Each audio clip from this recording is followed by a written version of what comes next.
Uh, Good morning, good afternoon, good evening, family. I am back again to do a video for you that I found extremely interesting. Um, I'm already going back and forth with information that's being submitted to me regarding the dragon and the phoenix Moors. And for a lot of you who are familiar with the Moors and their history, when the time when Africans ruled, we know that the Moors there were two types. There were dragon Moors and there were the Phoenix Moors. And obviously, from what I'm gathering the information, slowly but surely, the dragon Moors were the violent Moors. They were maybe your prelude, your pre-Viking actually. And the Phoenix Moors knew that the laws of karma would come back to haunt them if they did not get a hold to the dragon Moors who were just outrageous. So that might be some history you might want to do and check out at your own time, at your own pace. Um, the dragon and the Phoenix Moors, the difference between the two sects. However, in the meantime, while I was talking about white narcissism, I thought it only be fitting that I talk about the Neanderthal gene and people going berserk. So I've heard that so many times that he just went berserk. So I found this article and I thought I'd read it, and it is entitled "The Viking Beserkers: Fierce Warriors or Drug-Fueled Madmen." Today, the word berserk is used to describe anyone with an irrational, agitated state of mind who cannot or does not control his or her actions.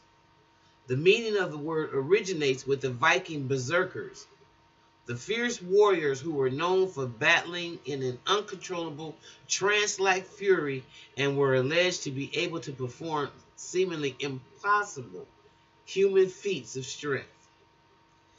The medieval Norse of Germanic history and folklore, the Berserkers were described as members of the unruly warrior gang that worshipped Odin, the supreme Norse deity, and were commissioned to royal and noble courts as bodyguards and shock troops, who would strike fear into all who encountered them. Adding to their ferocity, in order to intimidate the enemy, they would wear bear or wolf pelts when they fought, giving them the name Berserker, meaning bear coats in Old Norse. The fury of the Berserkers would start with chills and teeth chattering and give way to a purping of the face as they literally became hot-headed and culminating in a great uncontrollable rage accompanied by grunts and howls. Jesus Christ. Listen to this. Can you imagine this? The fury of the Berserkers would start with chills and teeth chattering and give way to a purpling of the face as they literally became hot-headed and culminating in a great uncontrollable rage accompanied by grunts and howls. They would bite into their shields and gnaw at their skin before launching into battle, indiscriminately injuring, maiming, and killing anything in their path. Oh my God, even themselves. Dating back as far as the 9th century, the Berserker Norse warriors were said to be able to do things that normal humans could not. According to ancient legend, the Berserkers were indestructible and no weapon could break them from their trance. They were described as being immune to fire, to the strike of a sword, continuing on their rampage despite injury. The Icelandic historian and poet Snorri Sturluson, and he lived from 1179 through 1241 AD, wrote the following description of the Beserkers in his saga.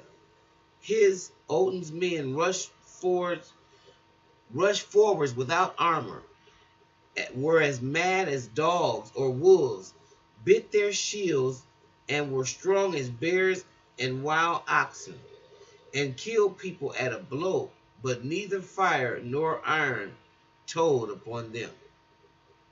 Jesus.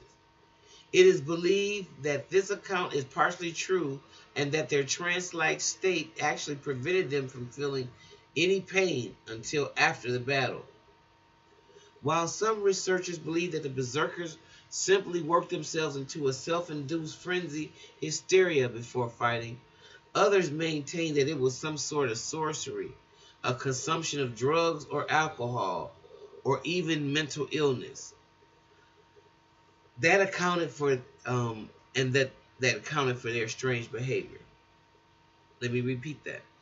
Some researchers believe that the Beserkers simply worked themselves up into a self-induced frenzy hysteria before fighting, and others maintain that it was sorcery, the consumption of drugs or alcohol, or even mental illness that accounted for their behavior. Some botanists have claimed that Berserker behavior could have been caused by the ingestion of a plant known as bog myrtle, one of the main spices in the Scandinavian alcoholic beverage. Other more esoteric theories surround the supernatural beliefs.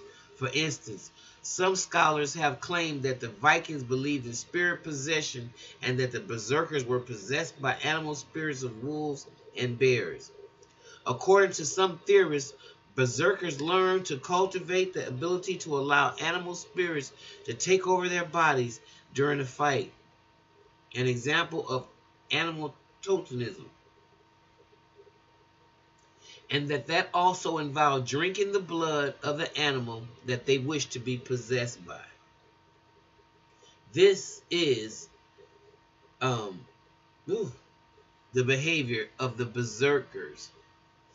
In 1015, Jarl Hakonarson of Norway outlawed the Berserkers, and Gregis, the medieval Icelandic law code, sentenced the Berserker warriors to outlawry.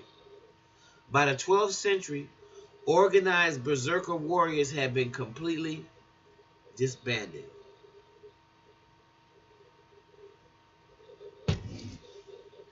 Whoa.